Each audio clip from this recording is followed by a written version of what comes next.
Hello and welcome. My name is Isabella Stanke and I will be showing you the presentation I have been working on since week 1 of this SPF 301 course.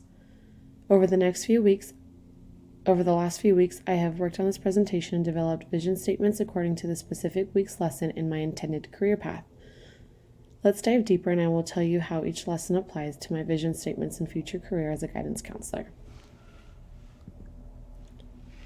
The first slide is Learners and Hidden Curriculum. In this first lesson, I wrote a vision statement on the hidden curriculum and learners as a future guidance counselor. On slide 2, I stated that, working as a guidance counselor, I vowed to create opportunities for students to grow, learn, and be inspired in their educational and personal lives. As an employee in the education system, it is my responsibility to ensure that all students, including those from different cultures, backgrounds, and learning needs, disabilities, and abilities, are properly given the resources and tools to be set up for success. I will be practicing the art of listening, empathy, and guidance to help students learn about healthy interactions with other adults, students, and peers. More so, encouragement will be driven to set students up for success. A long vision statement, however, very important. And what is important to understand is that each learner is different and that we need to be able to work and teach differently. For hidden curriculum, this includes all the things we learn passively but that are significant. Cowhee, in her 2006 book, Black Ants and Buddhists, on page 30, actively tells of her experiences and stories to encourage and relate to her students. These are important details as an educator to remember as we build and shape students. The next slide, we're going to be talking about learning environments.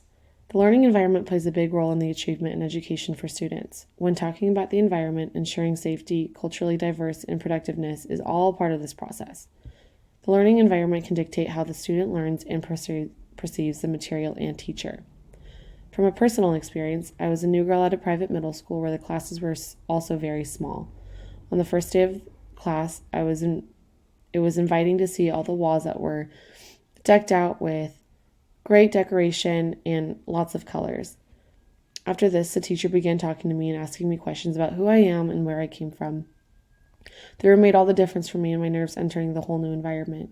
This is just on a small scale, but these are just little details that make up an entire emotion. In the future, I want to implement these ideas and make sure that these students that come into my office feel safe, confident to learn, and free to converse. I also plan to include lots of diverse art, history books, and even the students' work as well to give a personal feel. Cox, in her 2018 article, talks about the physical arrangement of the classroom can affect both student and teacher behavior, and a well-structured classroom management plan of design has the ability to improve learning and behavior. Our environments aren't just a physical space, it is also the way in which we conduct our behavior with the students. I find this really important because people carry a sense of home with them, and as educators, we have the power to do that. The next slide, we will be covering cultural bias and achievement gaps. Here, we will be talking about a few elements that play a role into this. For starters, let's look at funding, or really the lack thereof. In a 2014 New York Times article by Christoph, he writes, "Yet we have constructed an education system dependent on local property taxes that provides great schools for the rich kids in the suburbs who need the least help, and broken, dangerous schools for inner-city kids who desperately need a helping hand. Too often, America's education system amplifies not opportunity but inequality." And this was all in paragraph 8. This is a perfect example of how wealth is not necessarily the problem, but more so the fact that it is unevenly distributed. Another factor that plays into the cultural bias and achievement gap is race, ethnicity, and its relationship with opportunities. There are many little details that we do not usually pay attention to as it affects our students. For example, testing is a huge issue that schools are currently working on. Many students' standardized tests are created without being culturally diverse. Wording, problems, and culture all play a role in these tests, which can really hurt a student's education. Lastly, looking at socioeconomic status is another factor that plays a big role in cultural bias and achievement gap. We have to acknowledge students whose needs aren't being met when they walk through the classroom doors. Meeting their basic needs is essential to cultivating a lasting, healthy education. As a future guidance counselor, these are aspects that are important to learn about and really lean into. And as slide 4 comes to a close, it is important to remember that education is not a privilege, it is a right for all students.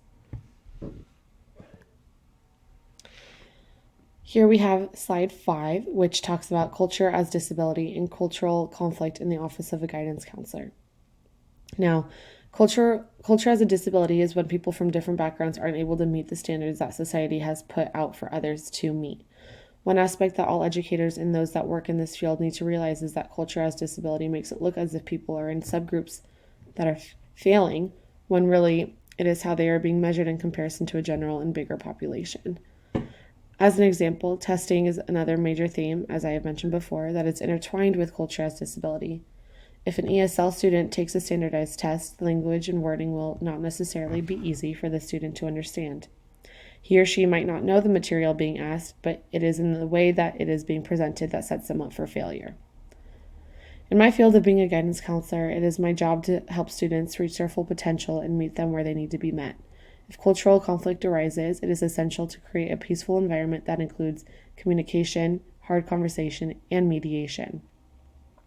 These are all elements that play a role into culture. Now off to slide 6.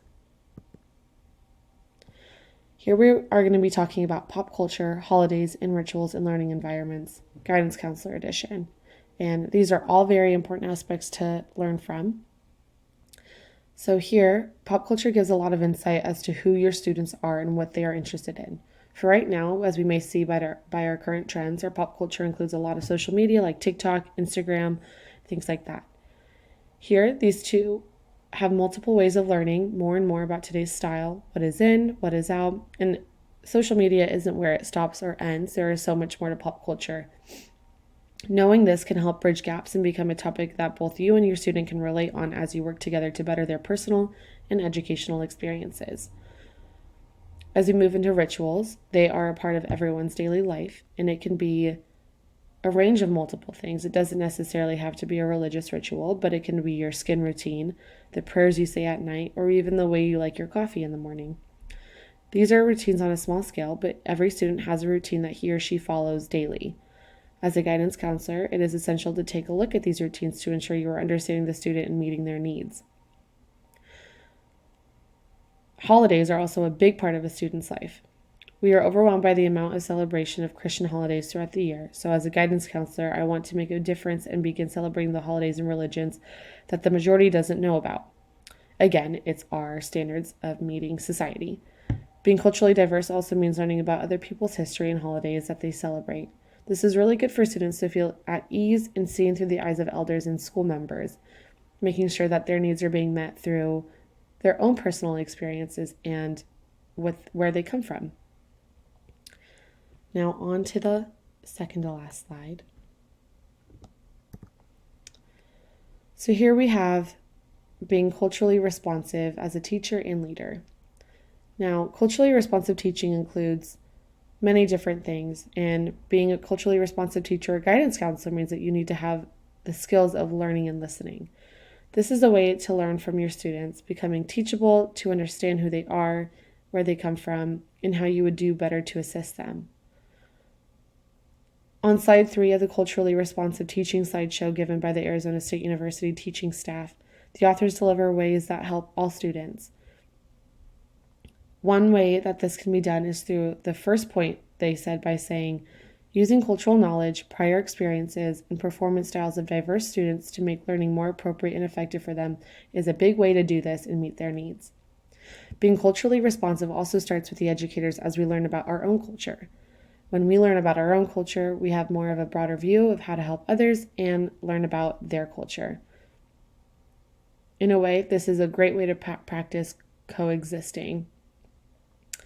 And as our slides come to an end, I wanted to say thank you so much for your time, as I have thoroughly enjoyed this time presenting to you. Now it is me signing off.